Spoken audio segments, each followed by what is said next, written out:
I'll now present Kirsten Garcia to introduce our next and final keynote speaker of PAW 2021. Kirsten is the founder, president, and CEO of Deep Earth Energy Production. Deep is a private company focused on developing geothermal resources to meet Saskatchewan's increasing energy needs with sustainable baseload renewable power and industrial heating applications. Ms. Garcia is a geology graduate from the University of Saskatchewan and a professional geoscientist registered in the province of Saskatchewan. She has worked in the resource exploration industry for more than 20 years, exploring for renewable energy, diamonds, coal, base metals, gold, and petroleum. Ms. Garcia considers herself a resource entrepreneur who has participated in the formation and early stage development of several Saskatchewan resource companies. Kirsten uses experience gained from developing traditional resources to develop an entirely new clean energy resource for the province. Welcome, Kirsten, to PAW 2021, and welcome back to the University of Saskatchewan. Oh, thank you so much for the introduction, and thank you for this wonderful opportunity to introduce Dr. Phil DeLuna. So, as you know, Phil was an undergraduate from Windsor. He received his master's in Ottawa, his PhD from the University of Toronto. Many awards about excellence, the Governor General's Gold Medal, Forbes Top 30 Under 30, and part of the Creative Destruction Lab. So Mr. DeLuna is one of Canada's leading carbon tech innovators who, as a director within the National Research Council, runs a $57 million project focusing on materials for clean fuels. Not surprisingly, he has many publications, among them a recent piece entitled, "How Canada Can Meet the Climate Challenge of Net Zero." In this piece, there are three themes that stood out. One, drawing on experiences of economic dislocation from within his own family, he aims to ensure that Canada's transition to a low carbon economy is undertaken in a dignified and fair fashion. Essentially, Phil is not simply really intelligent, he is deeply empathetic, especially regarding the fate and future of workers in our Western Canadian energy sector. Two, he understands the importance of carbon capture, utilization and storage, or CCUS, which has real potential in Western Canada and beyond. And three, finally, his studies, his awards of distinction, and his work, as well as current research, are all international in focus. He is informed by big global goals like those associated with UN Sustainable Development Goals, while understanding that international goals have to make sense in and be accepted by our local Canadian communities. In short, Phil is one of Canada's best and brightest, and we are delighted to welcome him virtually back to Saskatoon and the University of Saskatchewan. Please welcome Phil. Thank you so much for having me. I'm so delighted to be here virtually, of course. I've been popping into this conference over the past couple of days. The speakers that you've assembled is just incredible. I've learned so much. And thank you, Kirsten, also for introducing me. A little shout out. I watched a CBC documentary piece on Deep. It's really great. I don't remember if it was the Fifth Estate or if it was the National, but really, really exciting work. I've been brought here today to ask and answer the question. Really, a lot of the work that I do is asking this question: is net zero by 2050 possible? And if it is possible, how do we get there? What are the technologies that we need? What are the policies that we need? And what does it mean for us as a country and as a planet? So before I dive into answering that question, I wanted to introduce myself a little bit. As I like to describe my life so far in 3 chapters: the scientist, the entrepreneur, and then the director. As was mentioned in my introduction, I've published a few papers, and actually I published 40 papers over the past 4 years during my PhD on the topics of carbon dioxide conversion, carbon capture, hydrogen, and artificial intelligence for materials discovery. I had the opportunity to travel to different research labs in the United States and California and New York, and to do research with some of the best, where I learned really what it takes to drive discovery and innovation. Throughout my PhD, I also had the opportunity to compete in the Carbon X Prize, which is a $20 million competition to capture and convert the most CO2 and turn it into a useful good. This was what earned me my spot on the 2019 Forbes Top 30 Under 30. After my PhD, and as I was transitioning away from that, I had the opportunity to start this position at the National Research Council of Canada as a director. For those who don't know what the NRC is, we are the Government of Canada's national lab system. We own and operate 22 national labs across the country, and we work on everything from energy to transportation to aerospace to quantum mechanics to COVID-19 research to digital technologies. And we're actually building in Royalmount Canada's only mass production facility for vaccines. It was just announced a couple of days ago that the Canadian government has come to an agreement with Novavax to produce those vaccines here in Canada, coming in the summer when that facility will be online. But what I really wanted to talk about today is another problem, another challenge we're going to face that will come after COVID-19. Whereas COVID-19 was very much the ultimate short-term shock, impacting and really infecting every country and every world in every way. The world shut down, our economy is shuttered, and we've had to adjust. Well, there is another challenge that we are facing, one that is more of a slow burn, the ultimate long-term shock, and that's climate change. And so I want to start with these three graphs, which kind of illustrate, in my view, the connection between global temperatures, CO2 emissions, and our economy. On the left-hand side is how global temperatures have risen from 1850 to today. We are on track to meet and exceed the 1.5 degrees Celsius target that was set by the Paris Climate Accord back in 2015. For those who don't know, 1.5 degrees is the sort of limit where climate scientists and others have determined where sort of runoff climate effects will be unavoidable beyond 1.5 degrees.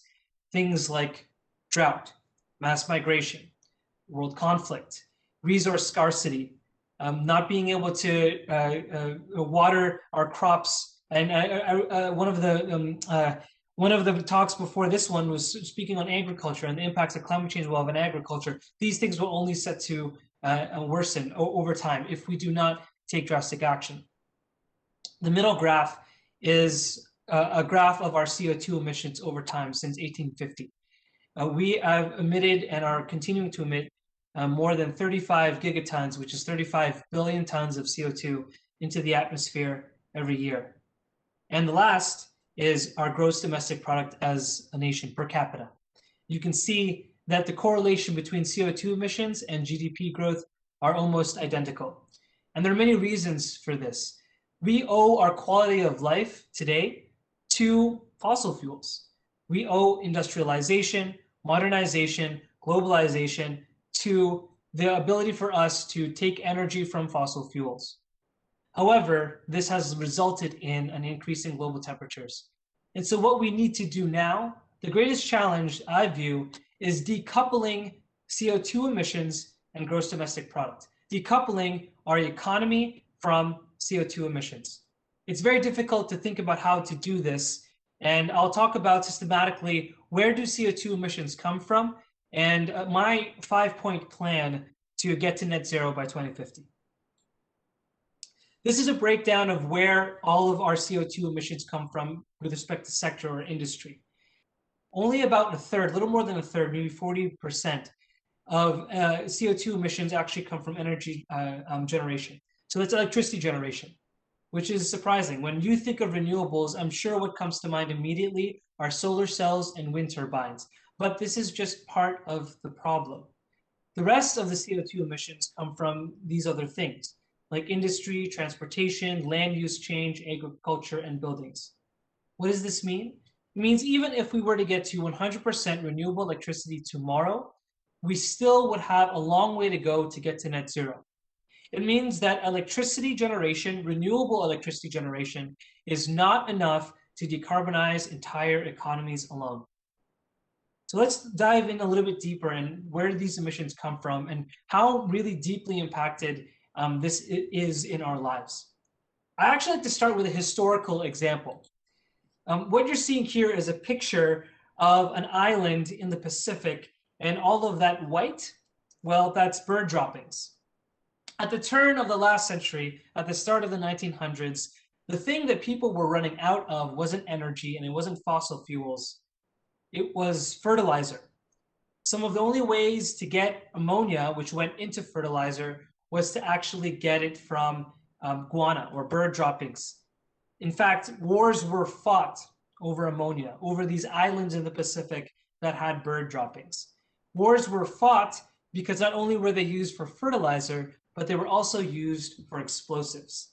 And at the turn of the century, we needed explosives not only for war, but to build railroads, to build infrastructure, to connect the country from left to right. And this is true not only in North America, but across the world. And we were running out of ammonia. We were running out of this critical nitrogen fixated element in order to make fertilizer. Until these two German scientists came along, Karl Bosch and Fritz Haber. We owe, quite frankly, our population to these two gentlemen. What they did is they were able to invent a way to make synthetic fertilizer from air and water and energy. What they did is they took hydrogen and combined it with nitrogen, which is from the atmosphere, it's just part of our air. And under a catalytic reaction, under high temperature and high pressure, they were able to make ammonia. They were able to make this critical chemical that could make fertilizer and feed the world. When synthetic fertilizer was invented, the world's population shot up massively. Without the synthetic fertilizer, the Earth, quite frankly, would not be able to maintain the population of people that we have, because people were using the land too much. They were tilling the soil too much. They were essentially, we were headed to a point of starvation. Now, why do I bring this up? Because synthetic fertilizer actually accounts for 1% of the world's CO2 emissions today.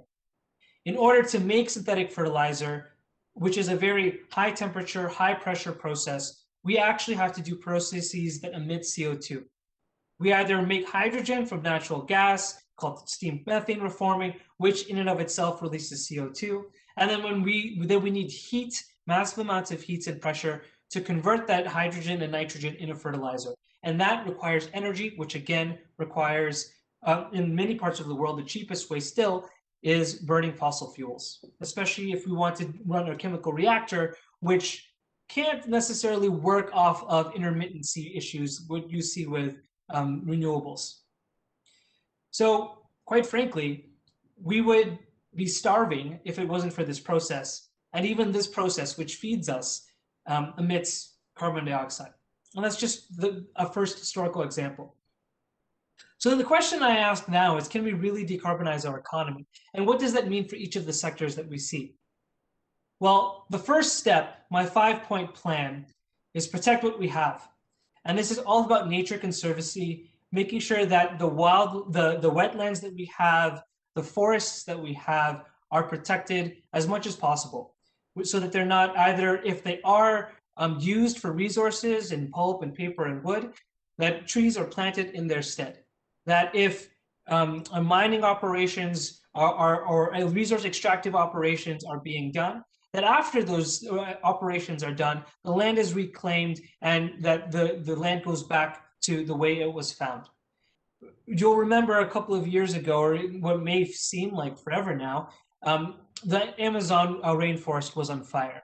You'll remember that there were massive forest fires in California, massive forest fires in Canada.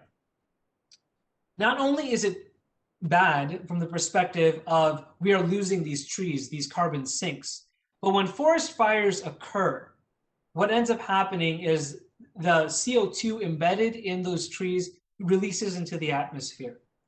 And so not only do we have to protect what we have from a conservatory standpoint, we have to protect what we have and making sure that we don't have these forest fires in the future by being clear on our forest management processes and also protecting the land in many different ways. The next step is renewables everywhere. This is where we have to start. I spoke about how even if we were to go to renewables, 100% renewables tomorrow, we still wouldn't be at net zero. That's true. But we need to start somewhere, and we need these green electrons to fuel the processes for steps 3 to 5, which I'll talk about in a moment. What we're seeing actually is a massive increase in renewables. Solar is now cheaper than coal. Wind electricity is now cheaper than coal. We're seeing across the world the cost of renewables plummet and the implementation of it increase.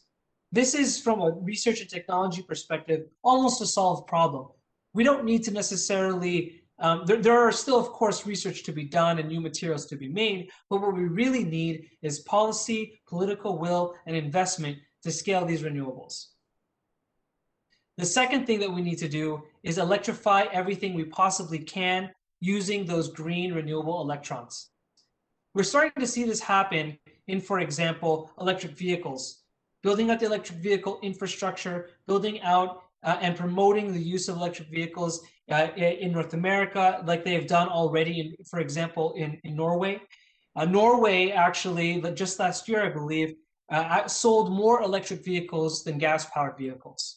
So we need to electrify everything. And it's not just transportation, but it's all of these other sectors. Whatever we can electrify, we should, whether that's using heat pumps, electric heat pumps, rather than natural gas in the wintertime in small buildings, whether that's using electrifying different parts of our systems or different processes, electrify as much as we possibly can.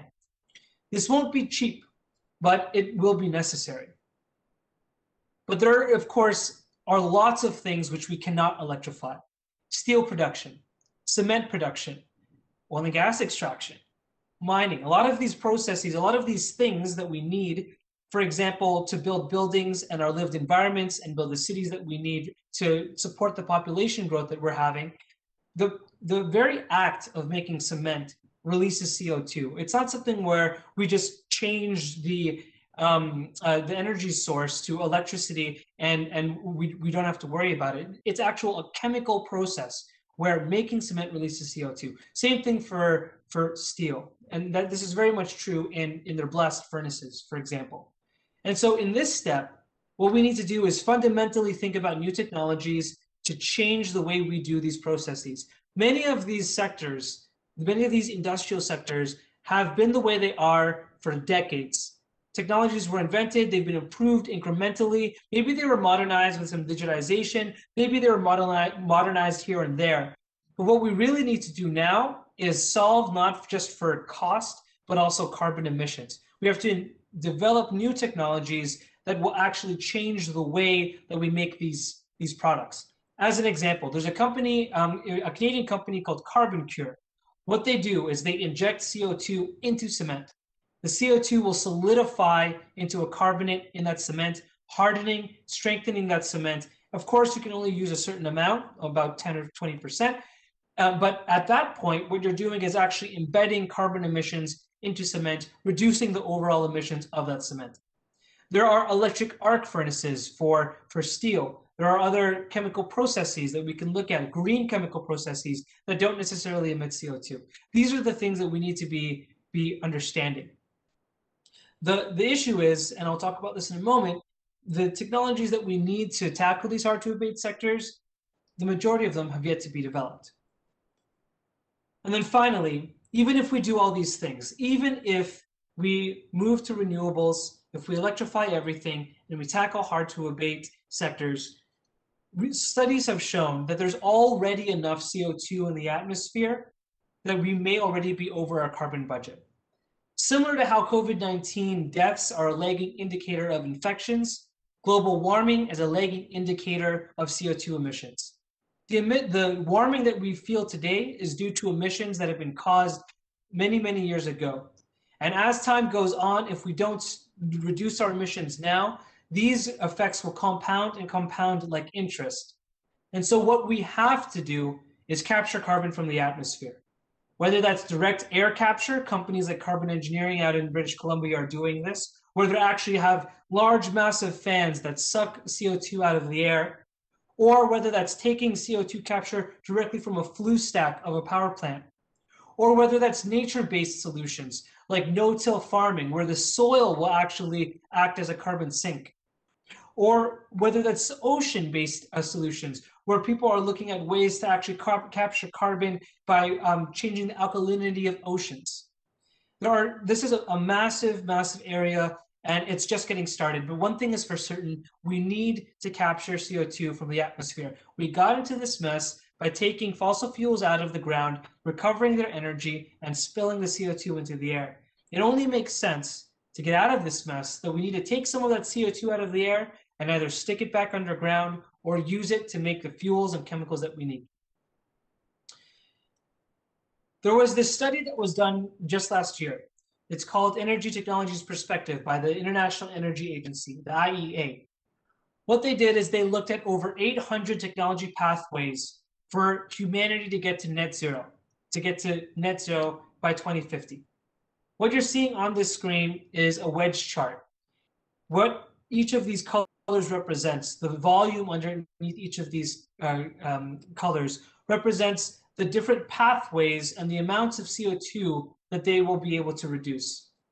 In light blue is avoided demand, basically energy efficiency, making sure that we move away or reduce consumption where we can.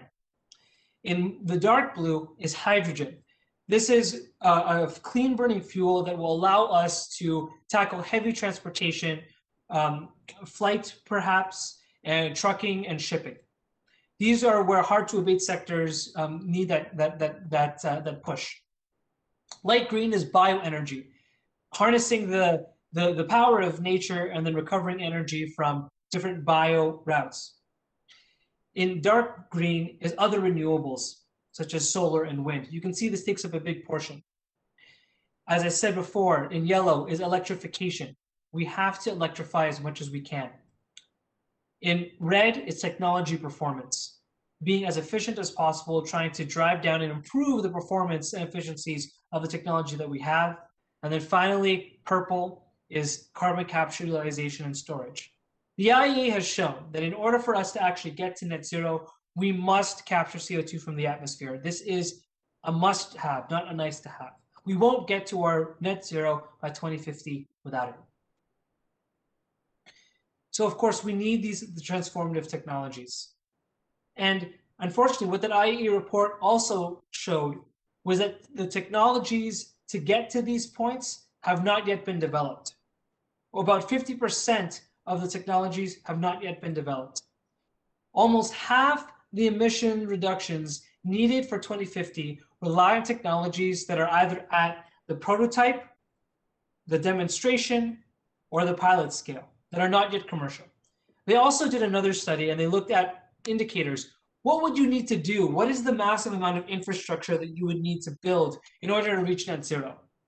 Well, you would need to build the largest solar park every 2 days that exists today. You would need to build the largest electrolyzer, which is a hydrogen production machine, every hour. And you would need to build the largest carbon capture facility that we know of today every week.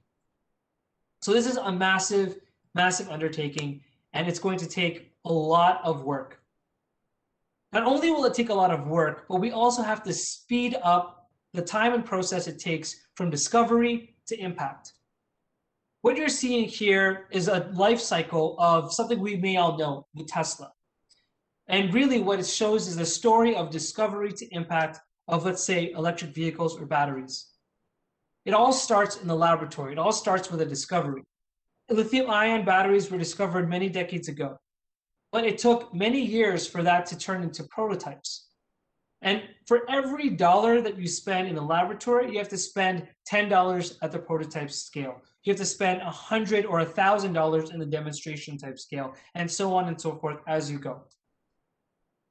Tesla has been around for 12 or 14 years, something around that, and they only just recently became profitable because it takes a massive amount of dollars to build new energy technologies. This is capital intensive things. If you want to make the next Facebook or the next Amazon or the next Google, you need a lot of coffee, a good programmer, a laptop, and a lot of and some really good ideas. And you can make the next tech unicorn. But energy is difficult. It's hard. It requires materials and money and scale and chemicals and time. And so to give you a sense of this, this was a study that was done that looked at what is the time frame for things to actually be developed. from discovery to commercialization. The car was discovered invented around 1880, and it took 70 years for the car to be deployed in commercial. The cathode ray TV was invented around 1910, and that took 44 years. As time has gone on, the amount of time it takes to develop new technologies, which are second iterations, has decreased. The mobile phone, for example, which is a second iteration of the handheld phone, it went from 29 years from invention in the 1970s to everyone having one of them in their pocket. The LCD TV, which was a second iteration and evolution of the cathode ray TV, only took 20 years. LED light bulbs took even less. But if we look at energy, the trend doesn't hold, because every energy technology is completely different and completely unique. Nuclear power, when it was discovered at the end of World War II, took 40 years for it to become deployed in commercial. Solar photovoltaics took 55 years. When solar was first discovered, the only way it was used was in NASA to power satellites. Wind electricity, same thing, 40 years. We need to find new ways to accelerate the pace of discovery of new and clean energy technologies, because we don't have 40 years, we don't have 55 years, we don't have half a lifetime. We have 30 years until we get to 2050. And a lot of these technologies that I spoke of that we need to get there are in between, in that blue piece of that bar. They're still in invention and R&D. So what does that mean, invention and R&D? How do you make a new material? In labs across the world, this is a process that people are taking. You have an idea or a hypothesis, let's say a new battery. You plan that out. You think a good battery will be copper-based. And you make that battery, you make it into a device, and then you actually test it in the device. You characterize it. You look at how that battery did. You analyze that data. You learn from it, and you do it all over again. This cycle can take a long time. It could take an entire PhD. One PhD student can work on their entire PhD 4 years, from an idea and hypothesis to just making one material. There's got to be a way that we can speed up this process. There's got to be a way we can do this if we want to reach our net zero by 2050 goals. Thankfully, there's really 3 advances in recent years, technological advances, that have allowed us to accelerate the pace of discovery. 1, we have the most amount of computing power than in any generation ever. The computing power in my cell phone is more than the computing power that was in the rocket that brought man to the moon. Second, we live in a data-filled world. We have more data than we know what to do with. This is useful because with data, we can find new ways to do things, and we can apply things like artificial intelligence to make new things happen. And then lastly, robotics has advanced to the point where you can literally buy a robot dog. The picture on the right-hand side is Boston Dynamics. You can buy a robot dog that that can move around, do things for you. It's actually being used in the oil and gas industry right now on shipping rigs to do different tasks around the shipping rigs. So these 3 things, computing power, data, and robotics, have allowed us to accelerate many different fields of technology. So why not energy itself? So that's exactly what we're going to be doing at the NRC. What we're doing now, we're building a brand new national research center near Toronto in Mississauga, where what we're doing is we're using robotics to speed up the synthesis and processing and characterization piece, and then artificial intelligence to then take all that data and then think about what the next material it is to make. What we're doing is we're building these self-driving robotic laboratories, these autonomous researchers, these self-driving scientists, in the hopes that we can find these new technologies and these new materials faster. This is an example of what this looks like in action. What this is called is a materials acceleration platform, or MAP. This is a specific map that was made and led by Professor Curtis Berlinguet and Professor Jason Hine at the University of British Columbia, in collaboration with Professor Alan Aspiraguzik at the University of Toronto. We're working with these experts in the field who have really pioneered the idea of self-driving robotic laboratories, and we are building a new facility in Toronto that will have they'll be dedicated almost entirely to these self-driving robotic laboratories. As you can see, this robot arm is making this material from scratch based on some recipe, and then cooking this recipe, tasting this pie, and then determining, using its taste buds, what recipe or how it should change that recipe to get a better material, to get a better pie. This specific robot right now is doing ink deposition and making thin film materials for solar cells and photovoltaic and LED lights. It's doing everything from mixing the material to annealing the film and testing it. This is how we could try to accelerate the pace of discovery, not only in the lab, but also outside of the lab. The beauty of this approach, too, is the reproducibility of it. If there's anyone here or in the call who knows how hard it is to make technology, you'll know that you can spend hours in a lab making one material, testing it, getting a champion result, and then having a really difficult time trying to do that again. And you'll have no idea why that's the case. Was the humidity off? Was the temperature off? Did I sneeze on it wrong? Well, now with our self-driving robotic labs, we don't have to worry about that. And we can take away the human error. The beauty of this is now we can focus our scientists on what matters, which is how to think about the how and not doing the what. So I've given an example so far of the problem that we face, the technologies that we need, and my 5-step plan to get to net zero, and how we, for example, at the National Research Council, in collaboration with partners at different universities, are working to develop new platforms, new materials, new technologies to get to net zero. I'm going to take a moment and now talk a little bit more about what's at stake. In my introduction, it mentioned my sort of upbringing, and I want to actually speak to that a little bit, and then why a just transition for everyone, including those in Western Canada, is so important to me. This is Windsor, Ontario. This is where I grew up. I moved to Canada when I was 5 years old from the Philippines. And my dad, he was an engineer in the Philippines. He moved to Canada and he ended up working in the automotive sector as a factory worker in Ford. For anyone that knows the Windsor area, it's right across the border from Detroit. Detroit used to be the automotive capital of the world, and Windsor was riding on those coattails. The integrated supply chain between Windsor and Detroit is really quite impressive. Parts manufacturers in Windsor would send their parts to Detroit and vice versa. There were plants that assembled cars in Windsor and in Detroit.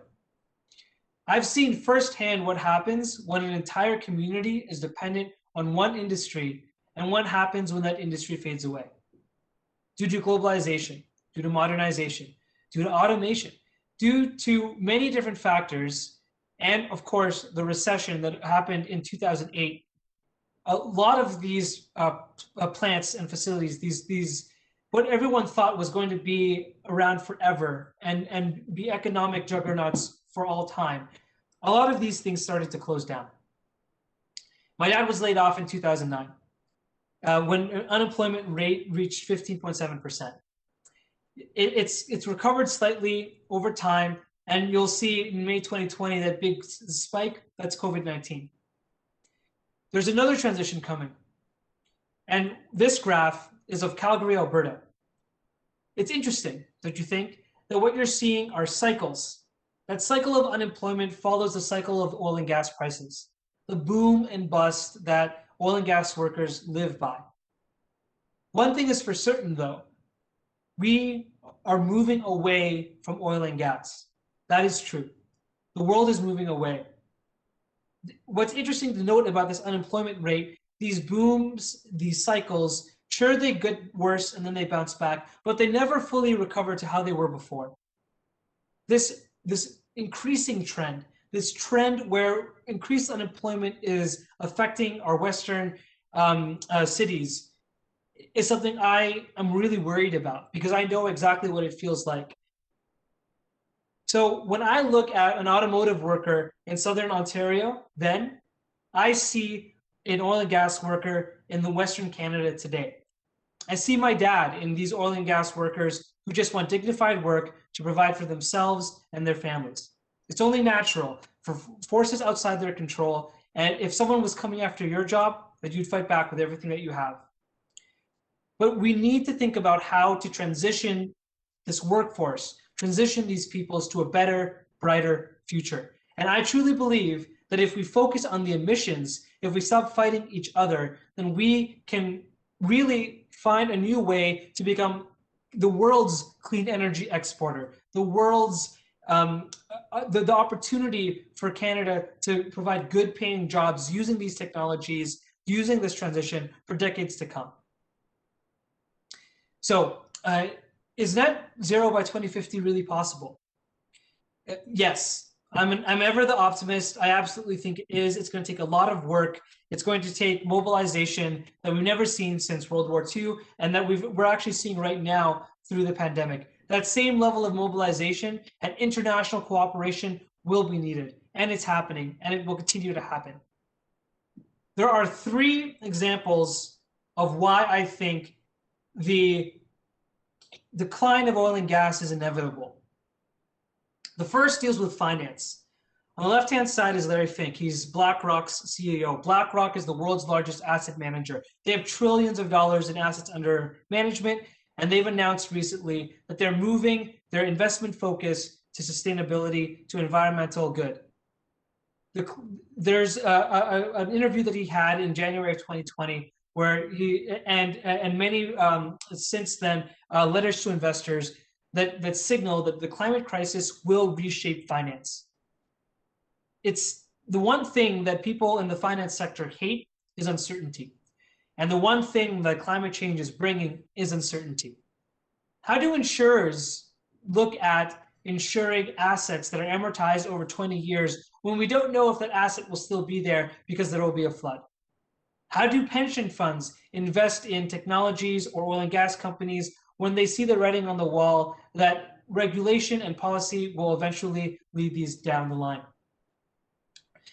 And the second thing that I think is really important to notice is that even oil and gas companies themselves are seeing this, and the smart ones are trying to transition. Shell's CEO in October of 2020 said that he believes 2019 will be peak oil for Shell. They are now transitioning to becoming an energy company. A lot of European super majors are doing this, Shell, BP, Total.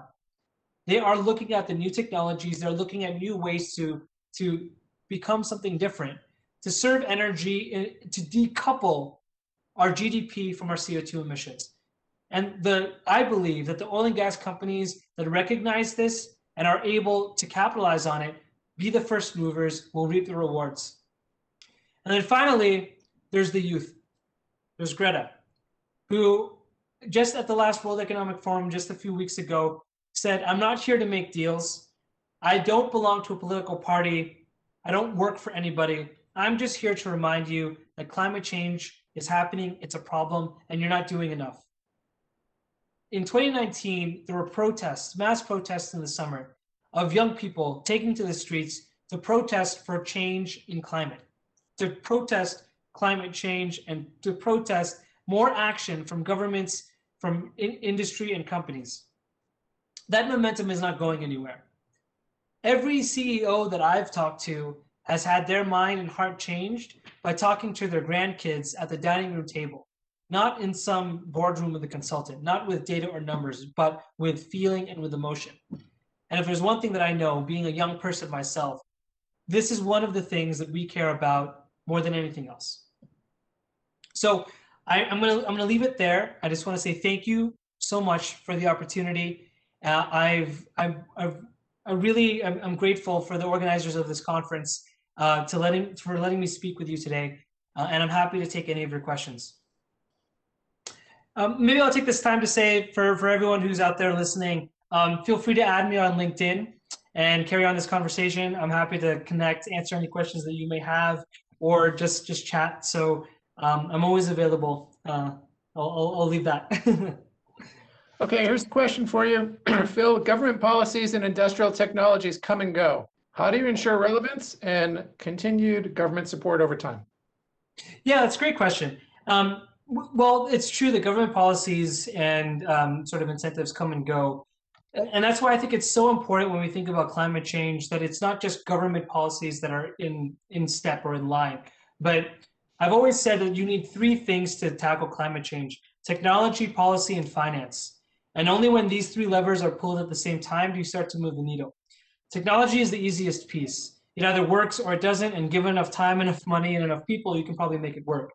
But policy and finance are a little bit more difficult because they rely on people, they rely on relationships, politics, global, geopolitical things outside of anyone's control, soft and hard influence above and below the organization.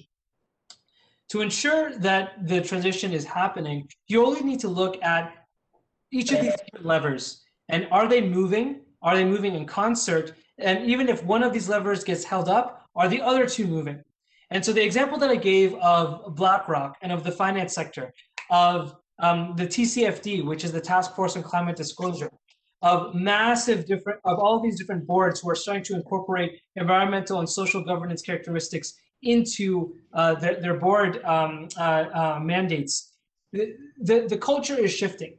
And whether it's this one government or another government, the world is moving towards it. So I think there may be changes in the way, the way we get there, but I don't think anytime soon we're gonna just think that climate change is not an issue or that a net zero isn't a priority. It absolutely is. And I just think that will intensify as the effects of climate change continue. So, I'd just like to underscore your comments about the technology versus the policy and the finance is certainly true in the water world where, the science has been done and now it's time to get the policy makers to understand. Our keynote speaker this morning, Jeff Sachs, made an important point about how it's our job as scientists to help the policymakers understand the science, to really communicate to them and to offer up suggestions. And the finance is one that often gets overlooked. Hey, I see, Kirsten, I see you there. Would you like to take over on the questions? Sure thing. Sorry, I classic fail there. I got punted off the. No, it happens. Okay, I'm going to mute and stop my video and please take over. So I'm not sure what the last question was there. The first question I'm seeing here is, a continuation of the question that I had asked. I'm not sure if it came through or not, but how can we encourage interprovincial collaboration to make the most of the different types of resources and expertise in different regions of Canada? Again, on this collaboration theme. Yeah, no, that's a really good question. I actually find that when you talk to Canadians, as a Canadian, they love each other. there isn't really much animosity between provinces. I find that a lot of the animosity that comes when you talk about politics, and then when you bring into sort of the jurisdiction of the federal government versus the provincial government, the jurisdiction between this provincial government and this provincial government. It's sad to say, but provinces actually do more international trade than they do with each other. Lowering those barriers of interprovincial trade is really important. And what will actually drive that, I think, is people voting for leaders who want to collaborate more and who show that, for example, premiers are able to talk to each other. I think it was really impressive what happened in the Atlantic bubble where all the premiers got together and they decided to take a unified stance against COVID-19 in this way. I think it's really impressive the way that in the beginning of the pandemic, the provinces and the federal government really worked hand in hand. So what can we do to promote more of this interprovincial collaboration? Well, I think it starts from the bottom up. We have to lead by example. We have to reach out to people who aren't within our own communities or within our own spheres of influence and actively search opportunities in other provinces across the country. If there's one thing that I think the pandemic will do as we slowly get vaccinated and get out of it, is it'll allow us to think more about seeing our own country. And one of the things that we need to do in general is visit more of each other. And by doing that, we'll get to know each other, and that is what will increase collaboration. So I actually encourage when the first trip you take when the pandemic is over and you've been vaccinated, go visit a province or another city or a town that you've never been to before in Canada. Don't necessarily hop on a flight to Hawaii just yet. And wouldn't that be wonderful if that collaboration could be, part of the healing that is felt in the West as far as perceived or not, the Western alienation. If that collaboration could help mend and unify the country, that would be wonderful. Another question. I love this question. What can young people do to help Canada meet net zero emissions? You're young, you're not in the workforce yet, but what are some of the initiatives and things that the younger generation can do now? Yeah, so I love this question because I actually think younger people are doing so much already. I talked in my talk about Greta Thunberg and the climate protests that young people have been doing, shedding a light on this. I've talked about a little bit on sort of advocacy and how it's important for young people to talk to their loved ones about climate change in order to, maybe convince is the wrong word, but highlight the importance it is to younger generations. The reason it's so important is that younger generations will be the ones who are living through the worst effects of it. And the more generations go, the more and more they'll be living through these effects. So really what young people can do, and what I think young people are already doing, is looking at climate change or looking at their lives with the threat of climate change with a sustainable lens. Thinking about ways that they can contribute to a broader effort, whether that's being advocates for climate, whether that's volunteering in their community, whether that's studying and going into a field that actually addresses climate change, whether that's in policy or public public policy or business or science. A lot of people think, I'm not a scientist, how am I supposed to impact climate change? Well, every single thing impacts emissions and impacts climate change. Being a champion in your company, being a champion in your community, and just trying to be more sustainable in general, is really what I would recommend. I'm going to tell my 14-year-old daughter to start with turning the lights out when she leaves the room. That is a really good place to start. Yeah. Yeah. So with our project, our geothermal project here in Saskatchewan, we're developing this project using our world-class oil field expertise and technology. And so it kind of ties into this next question, which says, it seems that oil and gas energy companies could play a transformative role in helping to solve problems around renewable fuels, but this could affect their oil and gas business interests in the short term. So when thinking about how universities should be training students to maximize their effect of solving problems around renewable fuels, what is the best way to engage oil and gas business interests in the short term, right? I mean, people are probably not that thrilled about oil and gas as a career right now, right? So in thinking about how universities could be training students to maximize their effort in solving problems around renewable fuels, what is the best way to engage oil and gas energy companies in that process to maximum benefit for all? Yeah, so I think I'll use the example of your company or technology, which I think is exactly what we should be doing. You're taking skills the oil and gas sector already have, and you're applying a lot of technologies that already exist, and then you're using them in new ways that are low emission and are actually beneficial in the long term.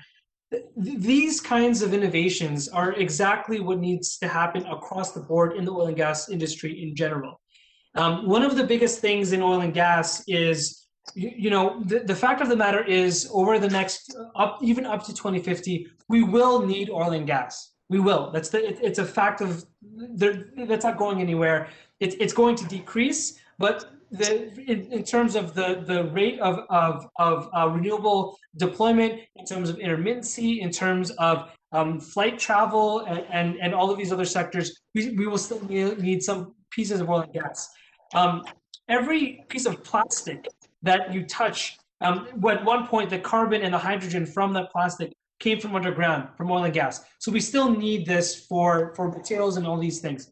So, but what we can try to do is think about how these companies can become net neutral.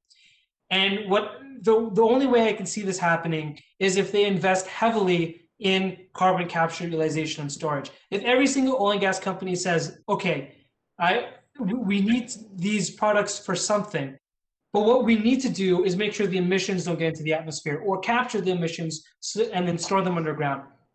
What they can do, and again, they have the technicians, the expertise, the skills to do this. Carbon capture, utilization, and storage needs pipe fitters and technicians and engineers and people with deep expertise in thermodynamics and fluid mechanics and carbon flow.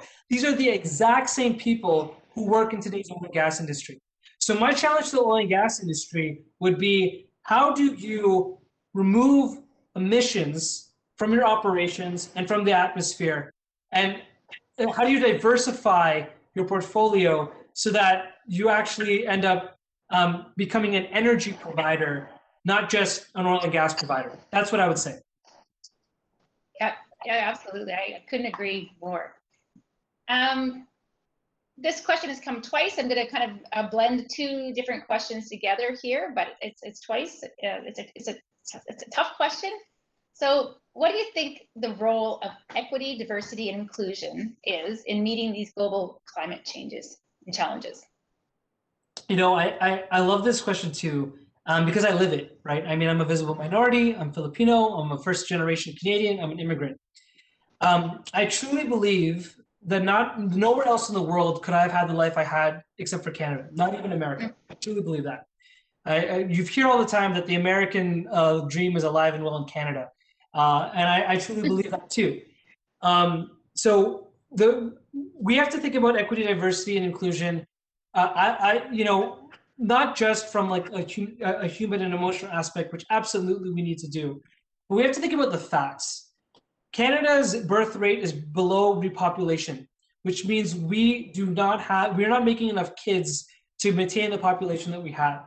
Without maintaining our population and with the big space that we have, as more and more of our population continues to age and leave the workforce, we need more people in order to support that transition and to support our economy. The only way we're going to get these people is through immigration. That's the truth. Immigration is set to increase in North America and in Canada particularly over the next few years at massive, massive rates. And that's a good thing, I think, because what we want is a diverse set of perspectives, a diverse set of lived experiences. It's seen time and time over again. There have been studies that have been done that groups and businesses that have diverse leadership teams are more profitable. 36%. There's a McKinsey study. You can look that up. Not only in terms of racial diversity, gender diversity, lived experience, rural, urban divide, all of these things are important. And the fact of the matter is, we need to engage more of our population into decision-making processes, into the labor market, if we want to be sustainable and if we want to increase our growth in GDP and increase the quality of life for all. The last thing that we want is to have a bifurcation of our society where you have polarization of those who have more and those who have less. By having these invisible barriers, by keeping this power gap between, let's say, women in higher level positions in organizations. You see gender statistics all the time about universities, for example, showing that they're more gender diverse. But when you dive deep down into where that gender diversity is, they're normally in the entry level positions. And as you move higher and higher in career bracket, higher in position, you see less and less women. We need to engage all of Canada if we want to make a better Canada. So equity, diversity, inclusion is important not only from a climate change perspective, but a holistic sustainability perspective for our country. That's wonderful. Someone has shared with me once, when it comes to, I know only what I know, but I can, all of us can learn so much by the diversification in the cultural groups that we work with, the gender-based groups that we work with. It's only through that collaboration with people with different thoughts than ones that are just stuck in our own heads that we can truly continue to learn and to take advantage of those. This has just been absolutely wonderful. I think that brings us to the end of the questions. I have learned so much, You are so engaging. This is a really not just meaningful talk, but it's a lot of fun. Thanks, Phil. We all appreciate it. Thank you so much, and thank you everyone for organizing this conference. It's been a blast. I hope you all found it interesting at the very least. And again, reach out to me at any time. My email's online somewhere. So thank you so much. Thank you.